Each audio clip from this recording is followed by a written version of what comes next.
नमस्कार विद्यार्थियों, राजकीय महाविद्यालय बारा के यूट्यूब चैनल पर स्वागत है। हम राजनीति विज्ञान विषय में बीए भाग द्वितीय के पेपर 2 को डिस्कस कर रहे हैं। पेपर का नाम है भारतीय राज्य व्यवस्था। पिछले वीडियो में हमने इस पेपर में भारतीय संविधान में संशोधन से संबंधित जो विवाद था वो हमने देखा था। आज हम भारतीय संविधान में जो आपातकालीन प्रावधान हैं उनको देखने का प्रयास करेंगे। तो सबसे पहले हम देख लेते हैं संविधान क्या होता है। संविधान, तो संविधान वह दस्तावेज या वह सर्वोच्च विधि होती है। संविधान क्या है? सर्वोच्च विधि है जिसमें व्यक्ति और राज्य के बीच संबंधों का निर्धारण किया जाता है। यानी व्यक्ति के क्या अधिकार होंगे, राज्य व्यक्ति के जीवन में कहाँ तक हस्तक्षेप करेगा, व्यक्ति के क्या कर्तव्य होंगे आदि का निर्धारण संविधान में किया जाता है। इसी के साथ संविधान में सरकार के जो 3 अंग होते हैं, यानी एक होता है कार्यपालिका, दूसरा होता है व्यवस्थापिका और तीसरा होता है न्यायपालिका। इसमें व्यवस्थापिका का काम है कानूनों का निर्माण करना,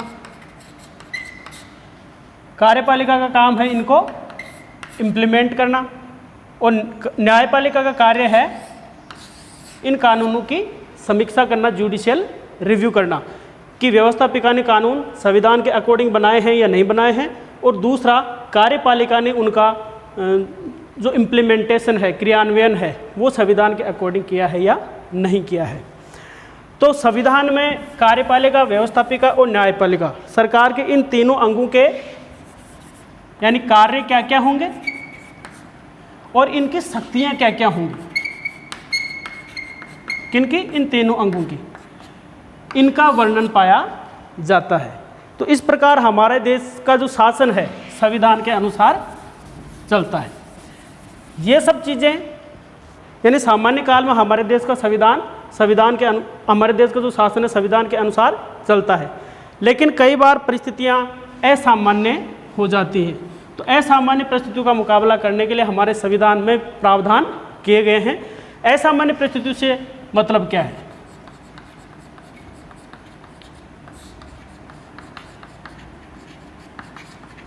असामान्य परिस्थितियों का मतलब है जब देश में या तो युद्ध हो जाए या कोई दूसरा देश है वो आक्रमण कर दे, यानी बाहरी आक्रमण हमारे ऊपर हो जाए, या देश के अंदर ही क्या हो जाए, गृह युद्ध जैसी स्थितियां हो जाए, या देश में कोई ऐसा ग्रुप सक्रिय हो जाए जो सरकार के खिलाफ क्या कर दे, सशस्त्र विद्रोह कर दे। तो ऐसी स्थिति में सरकार के पास में कुछ विशेष कानून, विशेष शक्तियां होनी चाहिए। और इन असामान्य परिस्थितियों को हम कह सकते हैं ये ही क्या हैं? आपातकालीन परिस्थितियां हैं, इमरजेंसी। ये होती हैं आपातकालीन परिस्थितियां। तो हमारे संविधान में जो इस तरह की आपातकालीन परिस्थितियां आती हैं, इसके लिए आपातकालीन प्रावधानों का वर्णन किया गया है। तो वो हम देखते हैं संविधान में कहाँ पर आपातकालीन प्रावधानों का वर्णन किया गया है।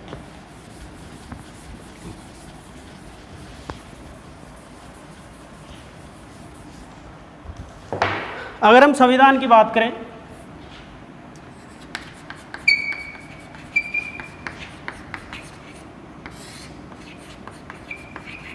यह आपातकालीन प्रावधान हमारे संविधान में कहाँ पर किए गए हैं? संविधान का भाग 18 है, उसमें इन आपातकालीन प्रावधानों का वर्णन किया गया है। और इन आपातकालीन प्रावधानों को क्या नाम दिया गया है संविधान में? इनको राष्ट्रपति की आपातकालीन शक्तियों के रूप में इनको जाना जाता है।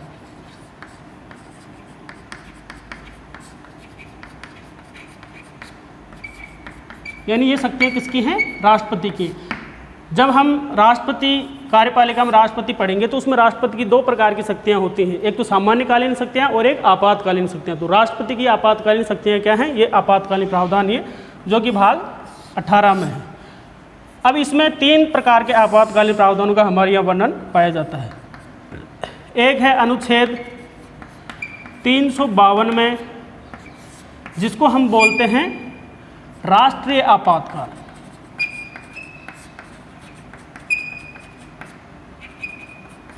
राष्ट्रीय आपातकाल, नेशनल इमरजेंसी। ये 3 आधारों पर लगता है, यानी एक तो युद्ध, अगर मान लो युद्ध हो जाए तो राष्ट्रीय आपातकाल अनुच्छेद 352 में लगाया जा सकता है।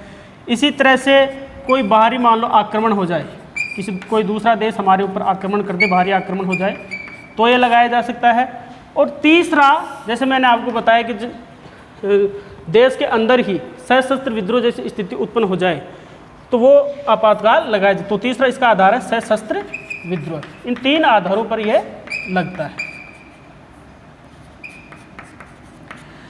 तो अब ये 2 जो कारण है वो बाहरी कारण है, यानी युद्ध भी क्या करेगा, कोई दूसरा देश हमसे करेगा, तो बाहरी कारण की वजह से आपातकाल लग रहा है। इसी तरह से बाहरी आक्रमण, कोई दूसरा देश आक्रमण कर रहा है तो वो भी बाहरी कारक है। इस तरह से इन आधारों पर अगर आपातकाल लगता है तो इसको हम कहते हैं बाह्य आपातकाल।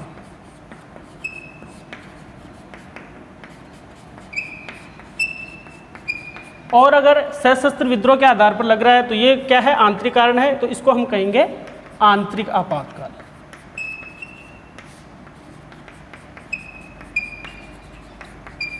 तो ये है 352 में राष्ट्रीय आपातकाल। इसको 2 भागों में, 3 आधारों पर यह लगता है, युद्ध, बाहरी आक्रमण और सशस्त्र विद्रोह। युद्ध और बाहरी आक्रमण के आधार पर लगता है तो हम कहेंगे बाह्य आपातकाल, और सशस्त्र विद्रोह के आधार पर अगर लगाया जा रहा है तो इसको हम कहेंगे आंतरिक आपातकाल। अब हम दूसरा देखते हैं संविधान के अंदर जो आपातकाल, वो है अनुच्छेद 356 में, जिसको हम बोलते हैं राष्ट्रपति शासन, यानी ये राज्यों में लगाया जाता है। तो इसके आधार क्या है, राष्ट्रपति शासन ये लगता है एक तो अनुच्छेद 365, क्योंकि अनुच्छेद 365 में ये प्रावधान किया गया है कि केंद्र सरकार राज्य सरकारों को या संघीय सरकार राज्य सरकारों को जो निर्देश देगी उन निर्देशों को राज्य सरकारों के लिए मानना अनिवार्य है। इसलिए अगर 365 में केंद्र सरकार राज्य सरकारों को निर्देश दे रही है, उनको राज्य नहीं मानते, तो उस आधार पर यह लगाया जा सकता है। यानी केंद्र के जो निर्देश हैं उनको आपने माना नहीं, इसलिए आपातकाल लगाया जा सकता है। दूसरा ये लगाया जा सकता है अनुच्छेद 356 के आधार पर, क्योंकि अनुच्छेद 356 में ये कहा गया है कि राज्य का जो शासन है वो संविधान के अनुसार चलना चाहिए। और अगर राज्यपाल को ये लगता है कि राज्य का शासन संविधान के प्रावधान के अनुसार नहीं चलाया जा रहा है तो वह राष्ट्रपति को राज्य में आपातकाल लगाने की अनुशंसा कर सकता है, यानी संविधान के अनुसार राज्य का अगर शासन नहीं चलता है तो। तीसरा हमारे संविधान में जो आपातकाल है वो है अनुच्छेद 360 में लगने वाला वित्तीय आपातकाल। वित्तीय आपातकाल की बात करें तो इसमें यह है कि अगर राष्ट्रपति को ये समाधान हो जाता है कि संपूर्ण भारत में या उसके किसी एक भाग में वित्तीय स्थायित्व संकट में है तो राष्ट्रपति आपातकाल की घोषणा, वित्तीय आपातकाल की घोषणा कर सकते हैं। तो इस तरह से 3 आधार पर यह आपातकाल लगता है। अगर हम बात करें अनुच्छेद 352 में लगने वाले इस राष्ट्रीय आपातकाल की, तो यह अब तक 3 बार लगाया जा चुका है। कितनी बार? 3 बार। कब कब? सबसे पहले ये लगा 1962 में, जब चीन ने हमारे जो अरुणाचल प्रदेश पर आक्रमण किया, चीन के साथ हमारा युद्ध हुआ, तभी आपातकाल लगा था और ये 1968 तक फिर लगा रहा। जब 1965 में हमारा पाकिस्तान के साथ युद्ध हुआ उस समय ये आपातकाल लगा हुआ था, इसलिए 65 में हमको दोबारा लगाने की ज़रूरत नहीं पड़ी। दूसरा ये आपातकाल लगा 1971 में, जब पाकिस्तान के साथ हमारा युद्ध हुआ और पाकिस्तान का विभाजन होकर के बांग्लादेश से एक नया राज्य बन गया था, तब ये 1976 में हटा।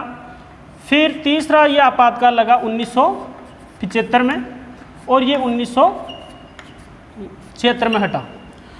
अब ये जो 1962 और 71 में लगा वो था बाह्य आपातकाल, और 1975 में जो लगा वो था आंतरिक आपातकाल। इसी प्रकार अगर हम देखें अनुच्छेद 356 में राष्ट्रपति शासन, तो राष्ट्रपति शासन 2016 में लगभग 115 बार लग चुका था। सबसे पहले 115 बार लग चुका था, यानी खूब बार लगा, यानी चाहे किसी भी दल की सरकार रही हो, सबने ही एक तरह से इसका दुरुपयोग किया है। इसलिए सरकारिया आयोग ने इसके बारे में सिफारिशें की हैं क्या, और दूसरा आपातकाल की अब न्यायिक समीक्षा भी की जा सकती है। सबसे पहले ये जो 356 राष्ट्रपति शासन है वो 1951 में पंजाब में लगा था। सबसे ज़्यादा बार अब तक ये बिहार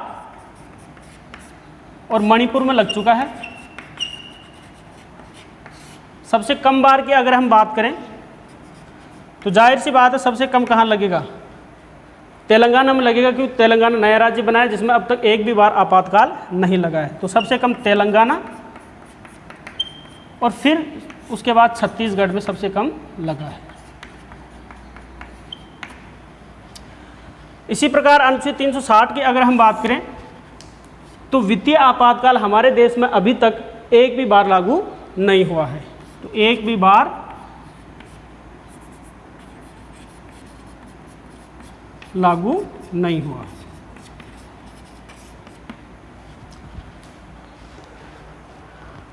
अब हम देखते हैं अनुच्छेद, इन तीनों जो आपातकाल है अनुच्छेद 352, 356 और 360, इनको अलग अलग देखते हैं कि इनको लगाया किस प्रकार जाता है और फिर इनको हटाया किस प्रकार जाता है।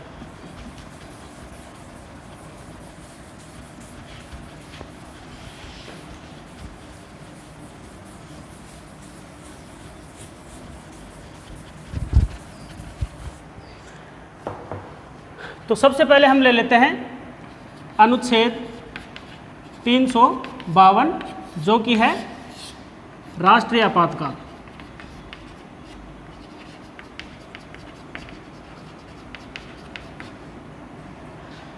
तो आधार मैं आपको पहले बता चुका हूं कि 3 आधारों पर लगता है, युद्ध, बाहरी आक्रमण और तीसरा है सशस्त्र विद्रोह। अब मूल संविधान की अगर हम बात करें तो मूल संविधान में सशस्त्र विद्रोह की जगह आंतरिक अशांति शब्द का प्रयोग किया गया था।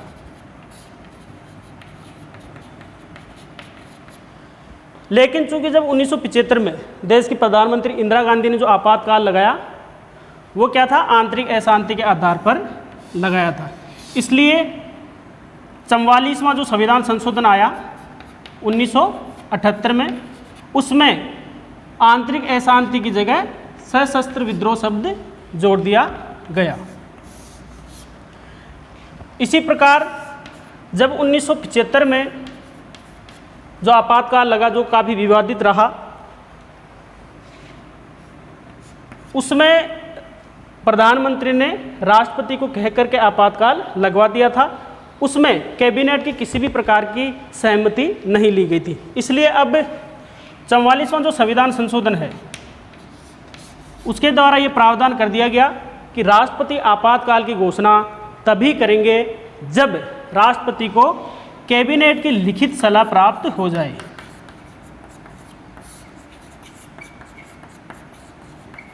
यानी कैबिनेट की अगर लिखित सलाह नहीं मिलती है तो राष्ट्रपति आपातकाल की घोषणा नहीं कर सकते।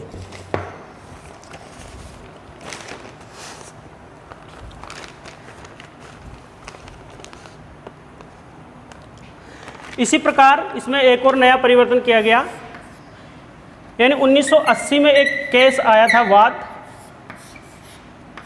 Minerva mills case.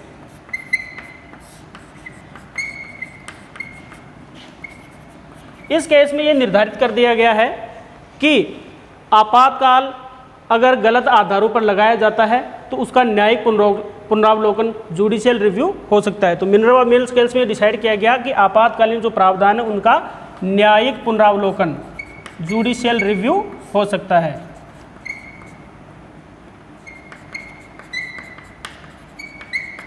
किया जा सकता है।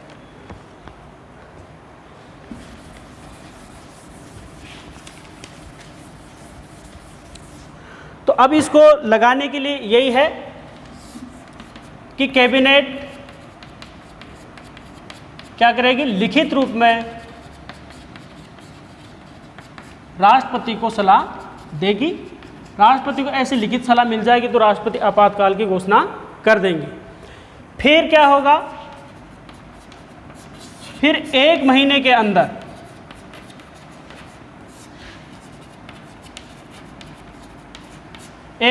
अंदर संसद के 2 सदन होते हैं।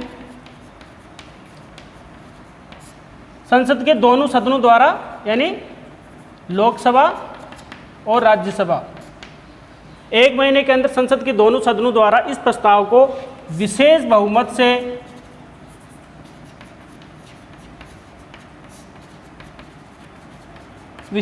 से क्या करना पड़ेगा, पारित करना पड़ेगा। अलग अलग विशेष बहुमत, दोनों सदनों को अलग अलग विशेष बहुमत से इसको पारित करना पड़ेगा। वैसे विशेष बहुमत का अर्थ मैं बता चुका हूँ पिछली वीडियो के अंदर, उसमें आप देख सकते हो। विशेष बहुमत का मतलब होता है किसी भी सदन की कुल सदस्य संख्या का बहुमत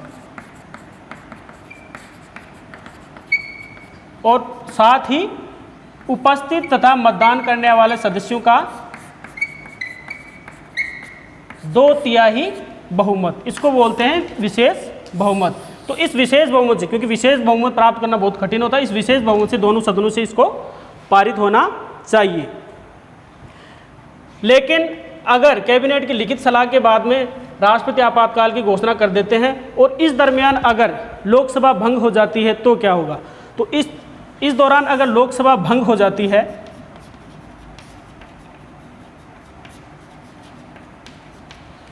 तो इसका राज्यसभा क्या कर देगी, विशेष बहुमत से अनुमोदन कर देगी।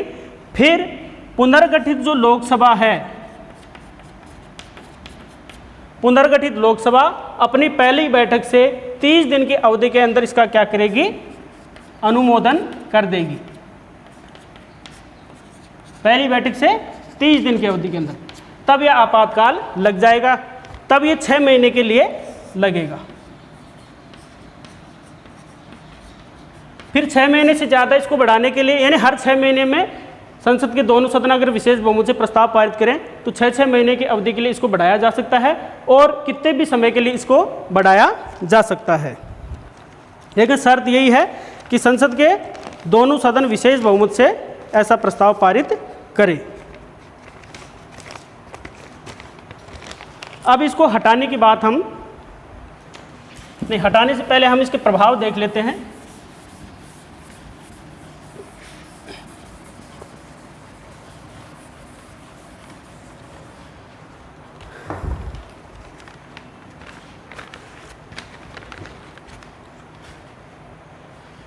प्रभाव हम विद्यार्थियों नेक्स्ट वीडियो में देखने का प्रयास करेंगे।